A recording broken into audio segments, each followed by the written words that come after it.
అయ్యా యేసు ప్రభు వారు వచ్చారు ఆయన దగ్గరికి. నువ్వు స్వస్థత పొందగోరుతున్నావా అని ప్రభు అడిగాడు. ఆయన అడిగినప్పుడు ఆ వ్యక్తి చెబుతున్న మాట ఏంటంటే, ఆయన స్వస్థత పొందుకోవడానికి ఎవరు అక్కడ అడ్డుగా ఉన్నారని చెబుతున్నాడు యేసు ప్రభు.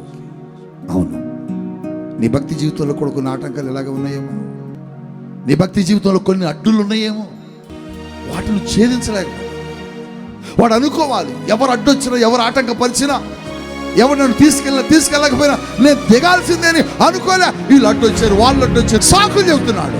నీ జీవితంలో కూడా ఎలాంటి అడ్డులు ఏమైనా ఉన్నాయేమో, నువ్వు దిగకుండా అడ్డగిస్తావు. ఆ వ్యక్తినట వేరే వాళ్ళు ఎవరు అడ్డగిస్తున్నారట, నేను వెళ్ళినంత లోపు వేరే వాళ్ళు దిగుతున్నారని చెప్తున్నాడు. నీ జీవితంలో కూడా ఇలాగనే ఏది నువ్వు దేవుని మేలు పొందుకోవడానికి ఆటంకముగా ఎదురున్నది, దాన్ని దాటుకుని ముందుకెళ్ళాలి. ఏది అడ్డుగా ఉంది? పాపమా? దాన్ని నువ్వేం చేయాలి తెలుసా? దాటుకు. చెప్పండి, ఏం చేయాలి?